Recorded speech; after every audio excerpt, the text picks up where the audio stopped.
armar una pequeña cartilla que podamos distribuir los senadores en cada una de nuestras regiones, no sé, cómo sumarnos, hacer algo en el canal del Senado. Hemos hecho muchas veces a propósito de las fiestas patrias con la Fundación Emilia, nos hemos sumado a la campaña de esto como de que la gente no beba y conduzca, respaldado, pero creo que podríamos hacer algo aportando cierto material que sea fácil de distribuir por los canales habituales que tenemos en cada una de nuestras regiones, un poco en la lógica de cómo ayudamos a reforzar el mensaje de que ojalá no salga, ojalá se siga quedando en casa, la cuarentena no se levanta, seguimos con el virus, y creo que en eso desde la biblioteca, o sea, hay un equipo de comunicaciones que ha estado trabajando bastante bien y podría ser un aporte que hagamos nosotros desde la comisión, desde ambas comisiones. Senador Girardi. Sí, mira, yo creo que es importante que el rol de esta comisión es una comisión crítica, no una comisión autocomplaciente. Y además nos va a servir para cuando ojalá no vengan, pero lo más probable es que vengan otras pandemias, no repetir la historia de errores que hemos cometido acá. Porque nos hemos demorado 6 meses cuando otros se demoraron 2 meses. Y yo insisto, no es baladí, no da lo mismo que terminemos con uno de los mayores cantidades de casos por millón de habitantes contagiados, de, de fallecidos, que estemos entre los ganadores en esa materia. Entonces, para mí no me da lo mismo. Y yo creo que el espíritu de esto es justamente aprender, además, y ha sido como un pequeño laboratorio del cual tenemos que generar enseñanzas para el futuro y no seguir cometiendo errores para lo que viene. Yo quiero valorar el rol muy importante que ha tenido el Consejo Asesor, porque creo que nos ha permitido a nosotros ir colaborando. Lamentablemente no siempre ha sido escuchado con la fuerza que debiera haber sido escuchado, porque esto se está planteando desde marzo, y lo hemos dicho muchas veces, que no fueron escuchados. Yo creo que recién con el ministro París ha habido un cambio de actitud, por lo menos. Y lo que queda por delante todavía no está resuelto.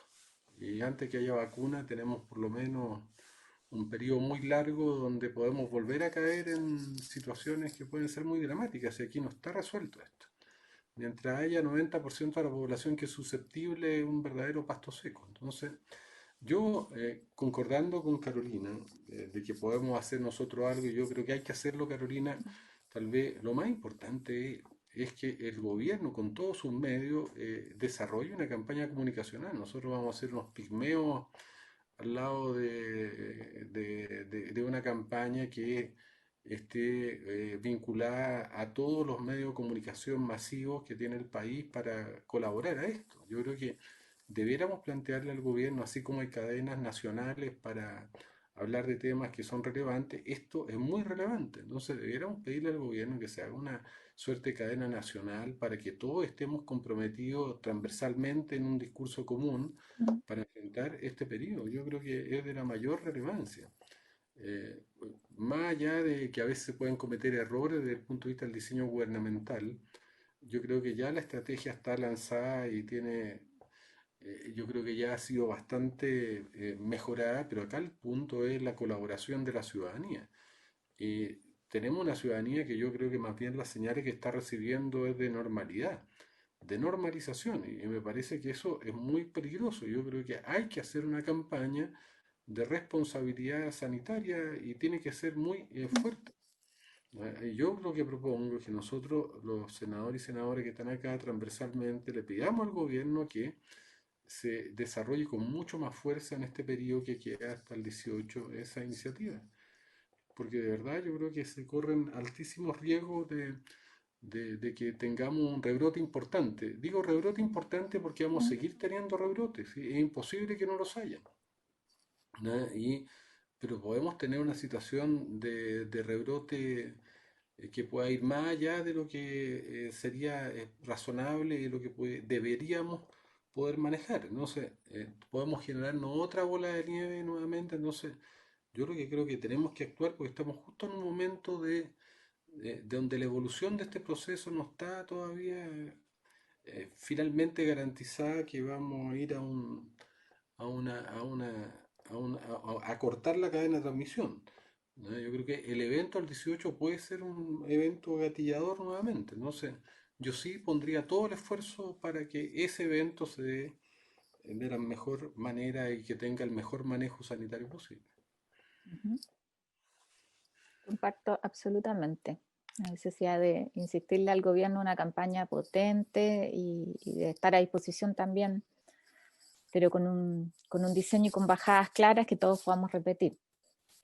A mí me gustaría eh, preguntarles cómo ven lo que estaba pasando en Santiago y los pasos de desconfinamiento, eh, que han conversado ahí sobre todo el equipo asesor o cómo lo has visto, Isquia, porque hay una apuesta que es riesgosa, ¿no? Y uno dice cómo se va equilibrando.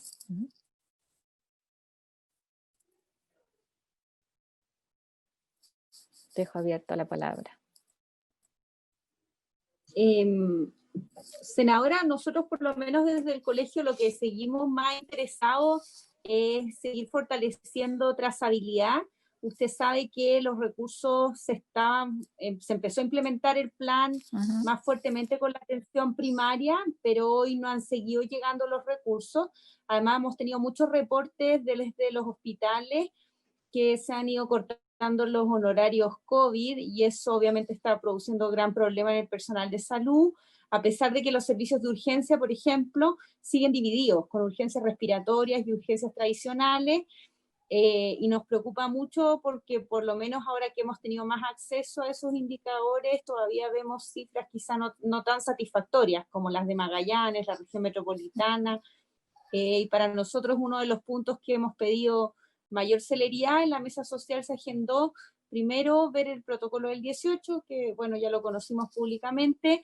Segundo, poder reforzar lo de trazabilidad, que nos fueran a mostrar los indicadores, el recurso humano, todas las gestiones que se están haciendo, como también todavía no hemos tenido noticias de la Contraloría que se había comprometido en hacer un zoom a cómo se están produciendo esos indicadores, porque nos pasa con presidentes regionales de los lagos, de Los Ángeles, que no tienen una comunicación muy directa con sus seremías y no tienen cómo se construyen esos indicadores o los datos que respalden los indicadores que están autorreportando algunas seremias. Y eso sería muy bueno para darle confianza también a los equipos de que se está haciendo de forma efectiva. Pero nos siguen llegando algunas reportes o denuncias de pacientes que nunca los llamaron, que nunca se trazaron, que nunca supieron, y eso nos preocupa mucho. Uh-huh.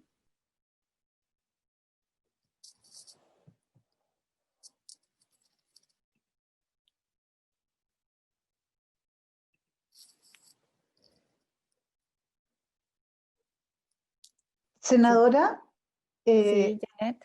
una cosa también que está relacionado con lo que plantea la presidenta del Colegio Médico, y que también sería bueno tener alguna idea de lo que va a ocurrir, porque entendemos que el próximo año va a ser un periodo muy restrictivo en términos de recursos y de presupuesto.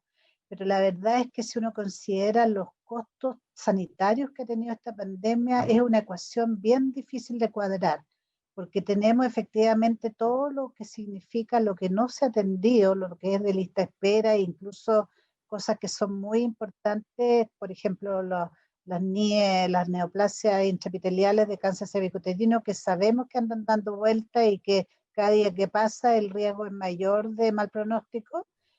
Y aparte de eso, tenemos todo lo adicional de COVID que probablemente va a tener que ser mantenido el próximo año en el presupuesto y además de eso, digamos, todo lo habitual. Entonces tenemos lo nuevo, producto de lo que no se atendió, lo que se dejó de hacer, lo habitual y lo nuevo, producto de pandemia. Y la verdad es que es una preocupación que tenemos bastante en la mesa, digamos, de cómo se va a cuadrar esa ecuación, considerando que en estos momentos probablemente es cuando salud necesita más recursos y sobre todo una buena redireccionamiento de los recursos de atención primaria, que también hay que ver el mecanismo, porque cuando los recursos de atención primaria van parte del per cápita no necesariamente van hacia específicamente las actividades que se quieren reforzar.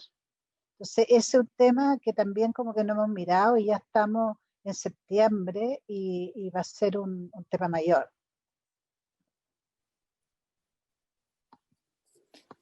Tal vez podríamos tener alguna presentación al respecto de cómo lo está viendo el gobierno desde el punto de vista de presupuesto de salud, digamos, y específicamente COVID.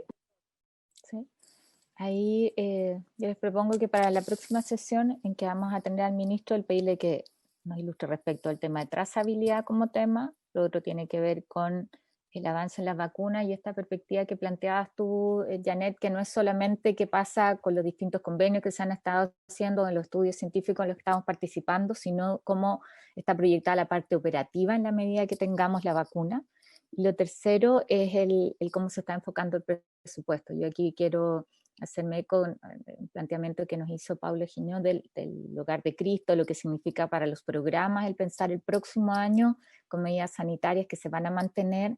Eso es una carga que en muchos casos, si no se contempla en el presupuesto, no solo para salud, sino también para programas sociales que son súper relevantes, no va a ser sostenible. Entonces, me parece súper pertinente que de la mirada de salud, que además tiene que ver con otros sectores, esto esté puesto en cómo se está diseñando hoy día el presupuesto y en la discusión que va a haber también en el Parlamento para la aprobación de la propuesta para el próximo año. Álvaro, ¿me habías pedido la palabra? Sí, básicamente para reforzar la idea de poder contar con mayor información presupuestaria del marco presupuestario que va a presentar o está elaborando el Ministerio y por cierto la Dirección de Presupuestos, y tener especial consideración en lo que hemos aprendido y repetido todos, creo, de la debilidad que tenemos en la vigilancia epidemiológica y la responsabilidad que en este ámbito le corresponde a la Seremi. O sea, es evidente que es una oportunidad y una necesidad que el próximo año tengamos un fortalecimiento de la labor de la Seremi, explícitamente ya también con respaldos presupuestarios. Creo también en el ámbito de atención primaria que mencionaba la doctora Vega, el tema de los trazadores ha sido de verdad una demanda permanente, persistente y a veces un poquito agotadora estar diciendo, mire cuántos trazadores se necesitan, lo que pasa es que una cifra dice uno y otros dicen otro. Lo cierto es que hay necesidad imperiosa de contar con un personal idóneo en la trazabilidad. Y esto ahora sí que no podemos equivocarnos en decir, mire, lo vamos a ir viendo en el camino. De tal manera que yo creo que es muy necesario que estos recursos adicionales, además queden bien explicitados desde el punto de vista de la presentación que hace el Ejecutivo.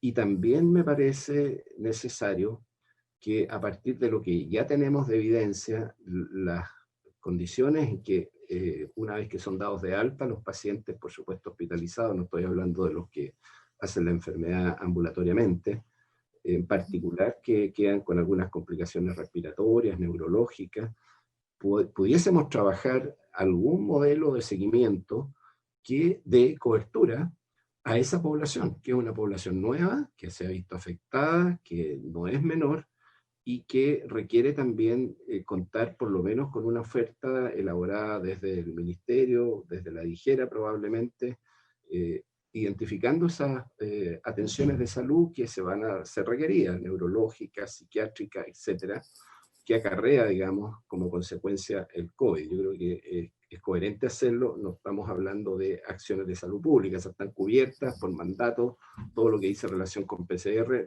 todo lo demás, ¿no? Específicamente a las personas que han quedado con secuelas, fundamentalmente respiratorias, también algunos casos neurológicos que pudieran ser incorporados en un análisis presupuestario, identificando, digamos, los problemas y dándole probablemente una expresión como prestaciones valoradas, digamos, para que tengan una connotación mucho más clara, digamos, respecto a la preocupación que el Ejecutivo tiene en relación a estos casos. Así que creo que en ese sentido pudiéramos trabajar en esa dirección o preguntarle al ministerio qué está haciendo. Sí. Me parece, dejamos los 3 temas para la próxima sesión. Yo mañana además tengo reunión con el director de presupuesto, así que le voy a hacer el planteamiento también para que en algún momento podamos, no sé si es para la próxima semana, pero quizás la subsiguiente, revisarlo también con la gente de presupuesto, no solamente con la gente de salud. Entonces sabemos ahí que tenemos que reforzar contra el mismo enemigo, entre comillas. O sea, un criterio que hay que cambiar. Pablo. Gracias, senadora. A mí me gustaría tomar dos fenómenos como sociológicos, frente a los cuales, bueno, hemos estado pensando mucho tiempo en esto a raíz de la pandemia, y uno puede tener una posición crítica o también una posición analítica y de colaboración. Creo yo que son fenómenos sociológicos súper complejos. Uno, el de las cuarentenas, especialmente las tipo lockdown, en que se cierra todo, en que en este momento en el mundo hay bastante discusión respecto a su utilidad y cuánto tiempo pueden durar sin que la población simplemente deje de adherir a las medidas de salud pública, pierda confianza y por lo tanto sean medidas inútiles. Y yo creo que es tiempo de tener de hacer un buen análisis y colaborar con medidas que puedan ser alternativas o al menos aliviar la presión tanto en salud como en el bienestar de la vida social de las personas.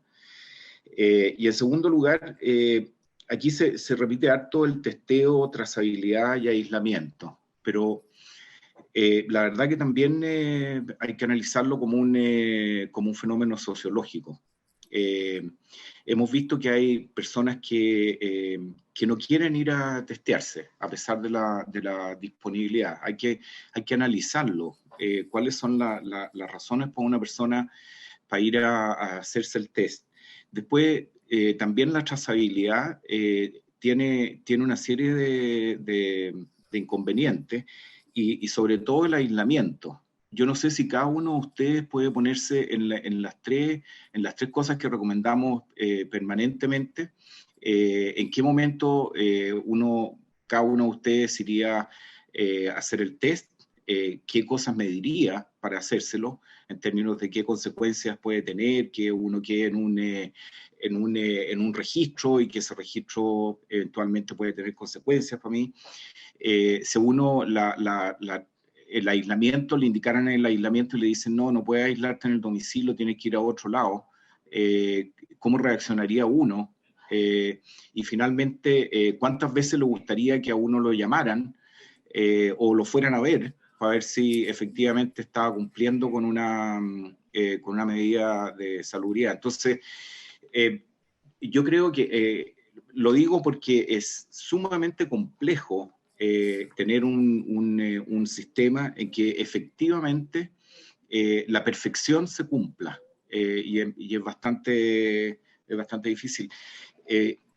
Entonces, yo también trataría de ver cómo podemos ayudar a que efectivamente cada una de estas cosas se entienda bien, cuál es el propósito, tener una posición analítica de cómo lo estamos haciendo, por qué hay personas que evitan cada una de estas actividades y cómo podemos efectivamente mejorar el aislamiento de los pacientes, preguntándole a lo mejor a la comunidad dónde quieren ustedes tener o a las personas que están infectadas, dónde quieren estar ustedes y dónde se sentirían seguras. Simplemente quería decir que de repente hablamos a lo mejor académicamente y como dando recetas.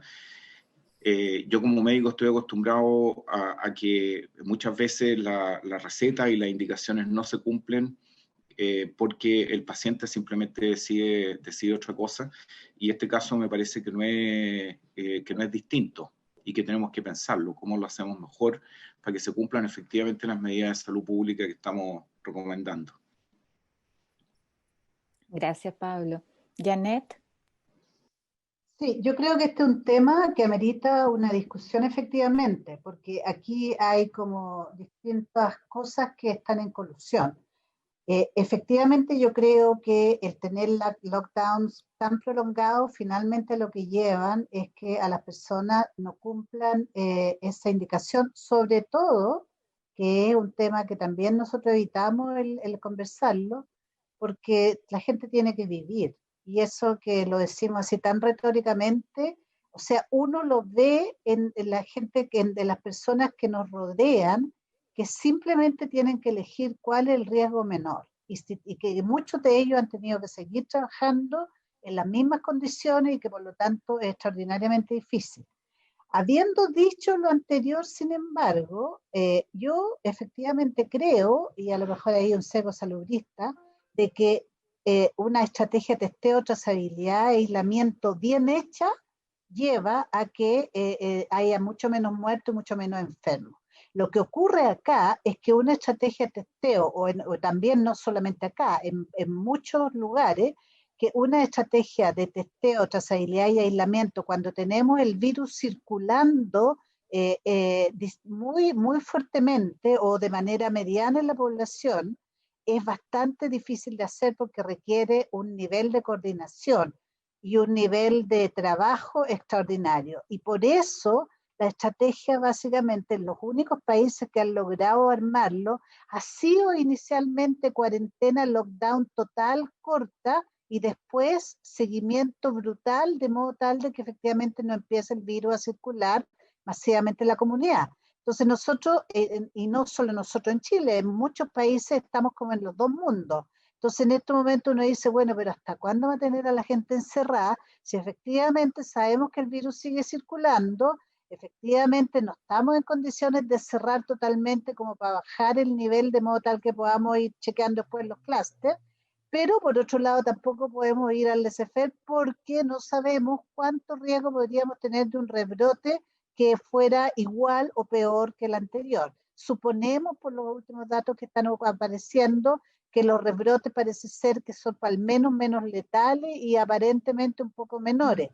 Pero como estamos aprendiendo en el camino, estas decisiones no son fáciles de tomar. Nosotros los saludistas tenemos el sesgo de que efectivamente el manejo de epidemia desde siempre ha sido el mismo que básicamente estamos haciendo ahora, si no hemos hecho ni una cosa distinta, ni innovadora, ni diferente que en esta época tan digitalizada. Lo único innovador y diferente es que hemos andado mucho más rápido para el proceso de producción de vacunas y de estudio del virus y de pruebas de medicamentos, miles y miles, o sea, cientos y cientos. Entonces, la duda que yo creo que nos aqueja algunos de nosotros es que ya con las pocas señales que se han dado, ya hay una cierta tendencia a hacerle a la negación de la epidemia y a tratar de decir, no, si no es tan tremendo, si mejor que si yo no voy al test porque lo que tengo es un resfrío, etcétera. En esta discusión, que nos equivoquemos y que tengamos un tremendo rebrote y después no estemos en el fondo arrepintiendo de esa decisión. Entonces, yo comparto con Pablo, pero no es fácil esa discusión. No es fácil porque si nos equivocamos se muere la gente.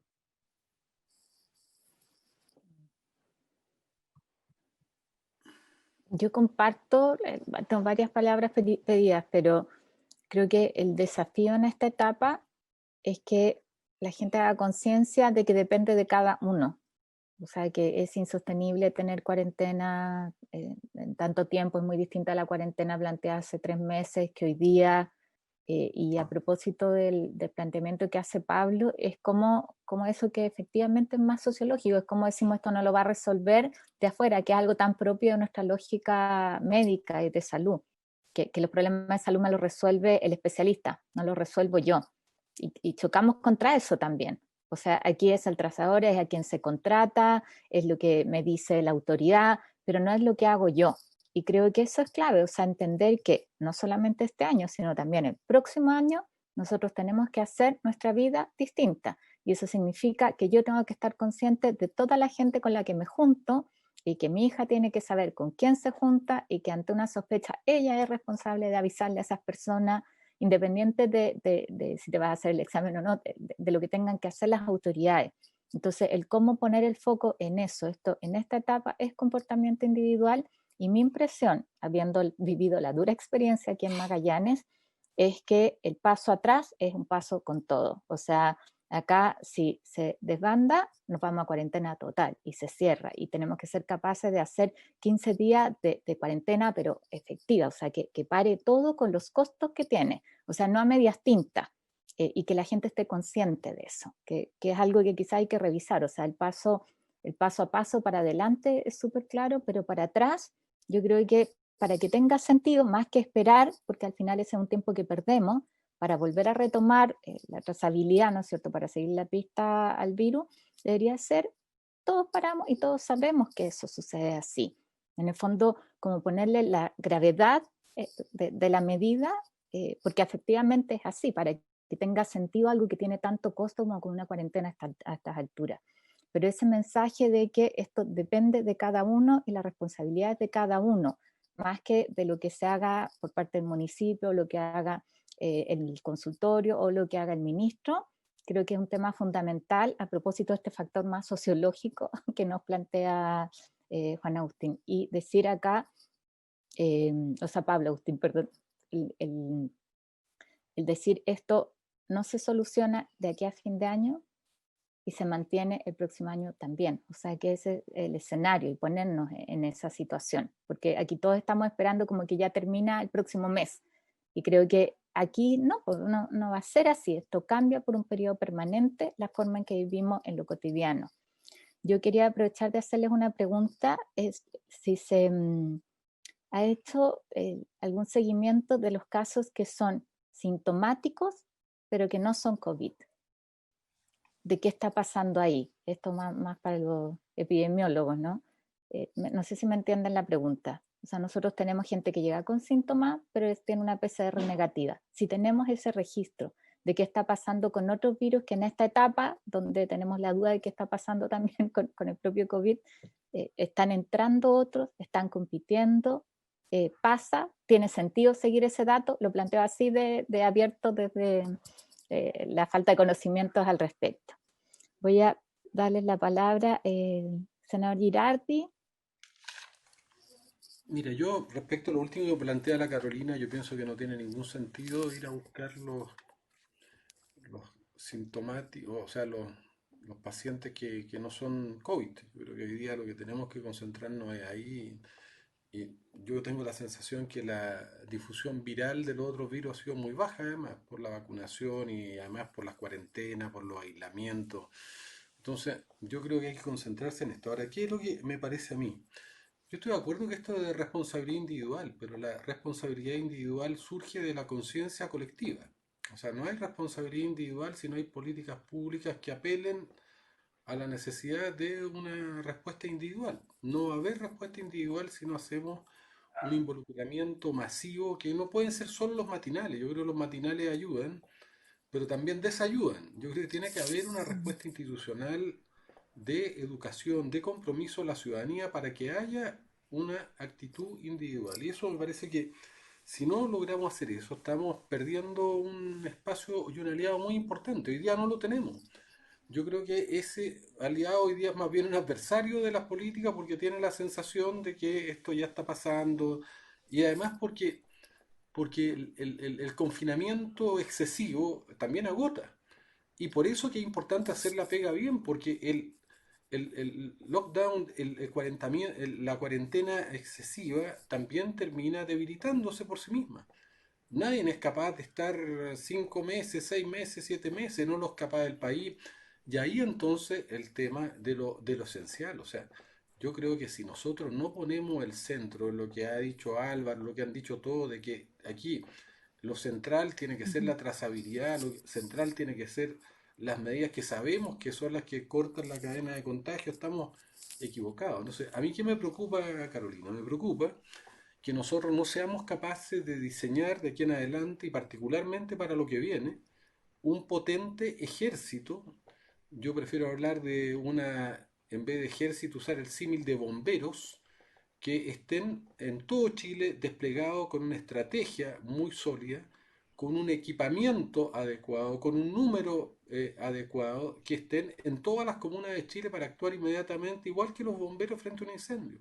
Si no somos capaces de generar esa red y esa tecnología, yo les digo, vamos a tener rebrote, rebrote van a haber de todas maneras. Si el problema es que vamos a tener rebrote y no los vamos a poder controlar oportunamente. Entonces, a mí me parece que cuando se haga la discusión presupuestaria, esto está para quedarse. Vamos a tener que tener unidades epidemiológicas tipo bombero que puedan saltar encima de cualquier brote inmediatamente esto ocurra, para que esos brotes no se transformen en un problema de salud pública que sea inmanejable o que cueste mucho manejar. Entonces tenemos que tener una nueva red, una nueva trama sanitaria adosada a toda la estrategia de atención primaria, y a eso hay que ponerle una capa además de inteligencia artificial. Hay que empezar a usar los datos y la inteligencia artificial para hacer un instrumento de colaboración. Esto no se resuelve con inteligencia artificial, pero la inteligencia artificial y toda la trama digital adosada a una política inteligente puede y tiene que ser muy útil. Entonces, ahí tenemos que tener más colaboración del mundo ingenieril. Ahí está Alejandro Más, de cómo somos capaces de armar un chasis. Hemos estado trabajando con el equipo de Ingeniería La Chile, con tus colegas Juan Velázquez, bueno, hay que armar un chasis de verdad de una plataforma que tenga capacidad de colaborar a todo esto y que sea permanente, pero que tiene que tener un sustrato esencial, que es el equipo que va a estar en todas las comunas de Chile totalmente capacitado, totalmente adiestrado y con todos los elementos que se requieran para ir inmediatamente sobre los brotes que van a seguir ocurriendo, para que no se nos formen problemas. O sea, tenemos que poner una nueva trama, una nueva capa a la dimensión de la estrategia de salud, y a mí me parece que eso es fundamental, y yo creo que eso debiéramos estar discutiéndolo en la próxima reunión. ¿Qué está pensando el ministerio para eso? Y yo insisto, si no hay un acompañamiento, yo creo que nosotros no podemos caer en el discurso americano que los problemas de salud son de responsabilidad de las personas. No, no son de responsabilidad de las personas. Ni siquiera lo que come la gente es de responsabilidad de las personas. Tiene que ver con la conciencia que tienen las personas, producto de políticas de salud pública, respecto a generar un marco de interés público que genere la conciencia de las personas, para que su capacidad de individualidad la pongan al servicio de un proyecto mayor. Y ese proyecto mayor tiene que estar claro, y hoy día no está claro. Entonces, yo creo que en ambas cosas tenemos que avanzar. Le doy la palabra al senador Coloma, Margarita, Caterina, Pablo y Jimena para que cierre. Senador Coloma. Presidenta, muy brevemente, que a mí me dejó bien, me interesó harto, o sea, son todos los temas bien importantes, pero lo que planteó Pablo Vial, y hago esa referencia, yo no sé si ustedes tienen un dato, porque eso en realidad, en el fondo, es un tema sociológico, como usted lo describe, digamos, respecto del tema de la cuarentena. Yo no sé si hay algún estudio internacional o alguna experiencia que pueda ser interesante respecto de cuál es la capacidad del ser humano de adaptarse a estas cuarentenas, porque eso yo creo que no sé si hay, en una de esas estamos todos en esto, digamos, como resulta, pero en una de esas hay algún estudio o algo que nos pueda orientar respecto, porque de repente uno tiende a decir, oiga, que siga la cuarentena, en las regiones que yo represento, muchos dicen, oiga, que haya más cuarentena en distintos lugares, porque a veces se ve parte como una solución, pero de repente con el paso de los días dicen, oye, como que esto no aguanta más. Entonces no sé si hay un cierto marco. Sería súper interesante que nos puedan ilustrar en esa materia, que para mí por lo menos es desconocida. Le vamos a pedir también a la biblioteca que haga una revisión. Ahí me lo planteaba Fernando, así que para que lo solicitemos también como comisión. Margarita. ¿Me escuchan? Primero que nada. Sí, ahora sí, perfecto. Ya, ok, qué bueno. Sí, bueno, quería comentarles en relación a lo de la vigilancia del SARS coronavirus 2. Bueno, yo también como viróloga, que contarle, y estoy viendo también la respuesta ahí en el chat de María Teresa Valenzuela, de la doctora también Marcela Ferrés, que sí, semanalmente hay reportes también de diferentes centros de Centinela, también lo comenta Itza, que hay sobre todo vigilancia de virus respiratorios, y al parecer sí, el SARS coronavirus 2 ha estado prevaleciendo más que los otros virus respiratorios, que son los típicos que están, digamos, en cada año, que son el virus de la influenza, el metaneumovirus también, y el virus respiratorio sincicial. Parece que el virus respiratorio sincicial también, y Marcela Ferrer me puede corroborar eso, también ha bajado, quizás por todas las medidas que se han estado tomando con las cuarentenas y el uso de mascarilla. Pero además quería comentarles que nosotras, como Ceremis de Ciencia, en las diferentes macrozonas, también estamos participando y también se están implementando programas activas de vigilancia, especialmente para SARS coronavirus 2. De hecho, bueno, la Ceremi Olga Barbosa justo hoy día no pudo asistir porque está justo la visita del ministro y de la subsecretaria en su macrozona. Pero precisamente en su macrozona y en la región de Los Ríos se implementó en una mesa técnica en conjunto con la Ceremi de Salud y la Universidad Austral, un plan de vigilancia activo en el cual se usa la técnica de pool testing masivo. Y eso es básicamente usar igual la técnica del PCR en tiempo real, y tomando como muestra la saliva de las personas. Eso baja, digamos, la especificidad y la sensibilidad de la técnica de PCR de 95% a 90%, pero de todas maneras, como es masivo, es mejor que no hacerlo. Y de esa forma se puede, en vez de en una tanda correr 40 muestras de individuos, se testean más de 400. Entonces, es una forma que se puede hacer una vigilancia activa de forma masiva. Esa es una técnica. También han aparecido otras iniciativas, pero faltan por validarla. Esta ya está por lo menos aceptada por el Ministerio de Salud. Y hay otras iniciativas que nos han llegado también, que bueno, después las podemos comentar. Y también hay otra iniciativa que es la de que se están implementando en varias regiones, que es la detección del virus en aguas residuales. Si quieren, para las futuras reuniones, le puedo solicitar a mis colegas Ceremis que puedan hacer las presentaciones en las regiones que ya están implementando esas técnicas. Eso quería comentarle, senadora. Gracias, Margarita. Caterina, y después Pablo. Ya, perdón. Buenas tardes, perdón que me incorporé tarde por mi clase. No solamente con respecto a lo que usted había comentado, senadora, de la comunicación, o sea, perdón, de que las personas deberían incorporar ahora y el próximo año el cuidado, y un poco también lo que dijo Pablo. Una de las ideas que yo personalmente pienso que es importante que la gente, más que comunicarle a la gente sobre la pandemia, tenemos que invitarlos a que sean parte del control de la pandemia. O sea, las personas a nivel de sus comunidades, en los municipios, debería haber esta especie de comando de control de la pandemia, donde las personas sean parte del control y discutan cómo se van a proteger entre ellos. Yo creo que eso es lo que nos va a permitir que las personas realmente se apropien del cuidado, no solo de ellos, sino de su comunidad. Y también que surjan la creatividad local para proponer cómo aislar a los enfermos, entender que no es un castigo. Todo eso es algo que no hemos avanzado y que yo creo que Chile tuvo experiencia, y por lo tanto, cuando hablamos de comunicación, pensar también en que las personas se hagan cargo con el apoyo de salud, de educación, del municipio, de la gestión local.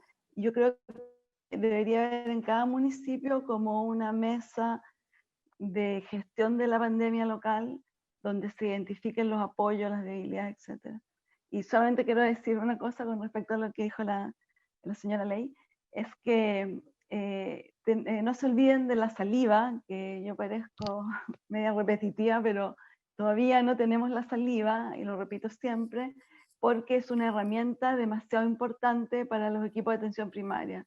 Y para que esta mesa local, que yo me imagino a nivel del municipio, pueda gestionar bien la epidemia, también necesita tener una herramienta como la saliva, que permite que la gente no tenga temor de hacerse el examen, que no se infecte la persona que toma la muestra, porque la misma persona toma su muestra, y también que pueda dar el resultado ahí. No queremos PCR para el futuro, es muy complicado, es lento. Queremos tener, para lo que es screening poblacional, para lo que es la contención, necesitamos de rápido en saliva.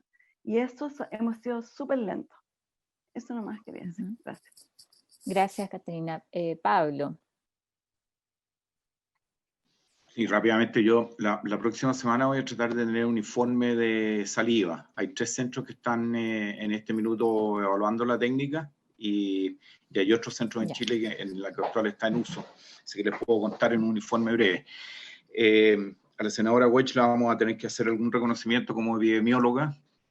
Súper buena su pregunta de la presencia de otros virus. En general se mantiene una vigilancia en dos áreas, y una es las infecciones respiratorias agudas graves.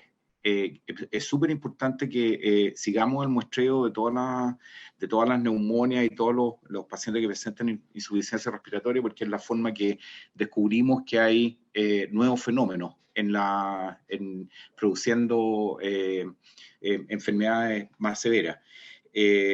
Y en ese sentido, de la vigilancia de las infecciones respiratorias graves que se mantiene en Chile, por lo menos en 7 hospitales y también en la red que tiene la Católica con la clínica alemana y el Hospital Padre Hurtado, no se han identificado nuevos virus fuera de ocasionalmente un adenovirus, que es un virus que puede producir infección respiratoria grave en algunos casos. Y también hay una vigilancia permanente respecto a las consultas ambulatorias, es decir, moderada o leve, y ahí lo que se ha visto es que un efecto indirecto de la suspensión de las clases en el colegio y la distancia social y todas las otras medidas, que en la práctica no ha habido brote este año ni de virus respiratorio sincicial ni influenza. De hecho, no se han identificado casos. Y eso, el único virus que sí está circulando con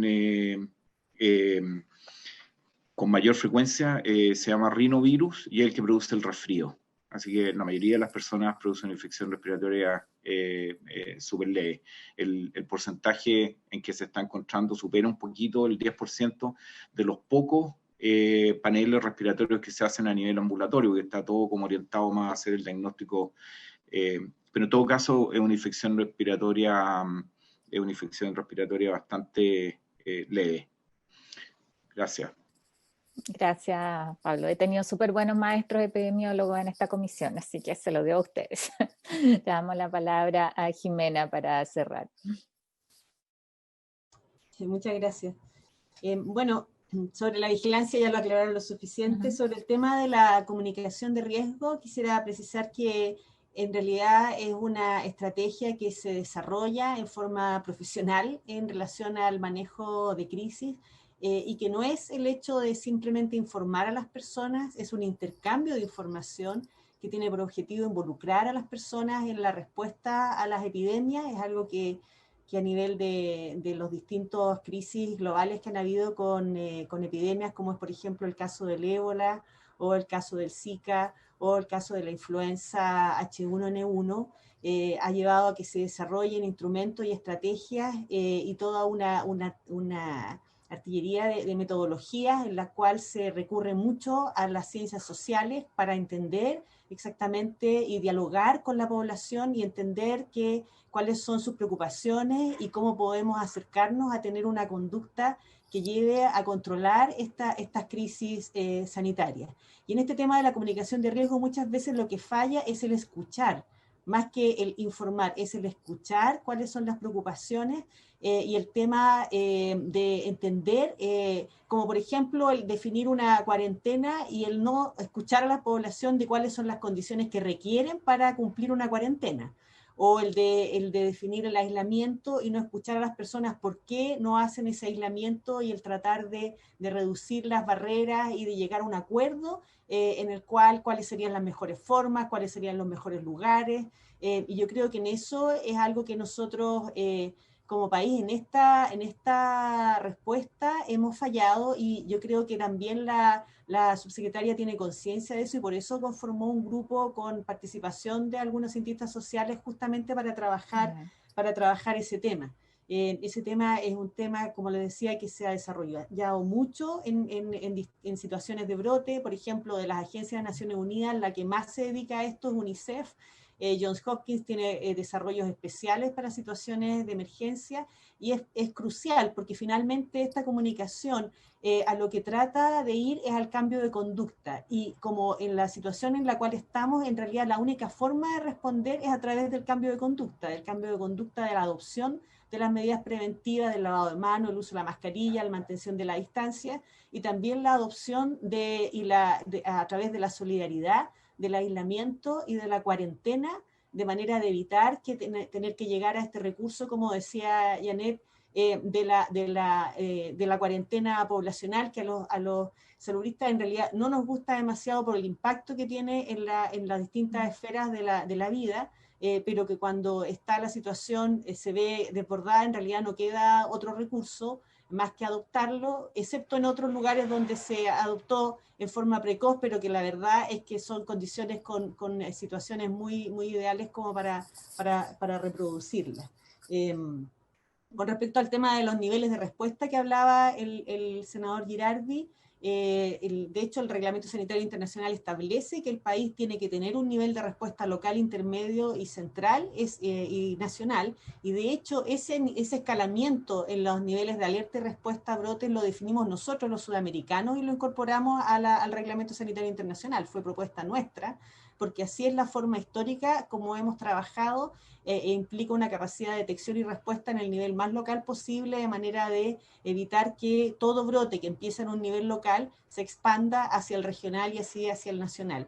Y yo estoy muy de acuerdo en la necesidad de reforzar todos esos niveles de respuesta, el nivel local, el intermedio y el nacional, y que eso es parte de los servicios de salud pública, y que hemos hablado desde un primer momento, de la primera reunión que tuvimos con esta comisión, de que nosotros tenemos una condición de debilidad estructural heredada que se agravó con la reforma, porque ya de antes también era débil.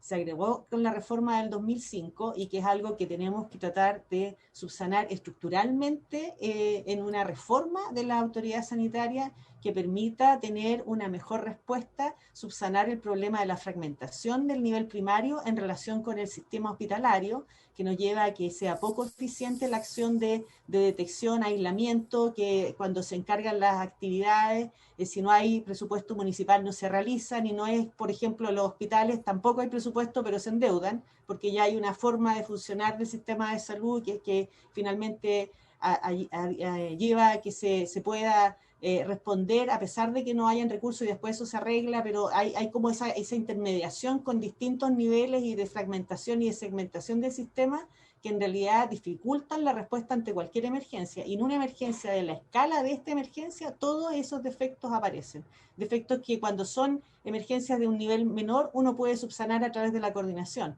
pero cuando llega a este nivel de estrés el sistema, en realidad todos esos problemas que hemos tenido de que la atención primaria está despegada de los servicios de salud, de que los sistemas de pago son distintos, de que hay que estar estableciendo metas, etcétera, y de que no es suficientemente aceitada y centrada en la persona, la organización del sistema, hacen crisis. Eso. Gracias. Muchas gracias, Jimena.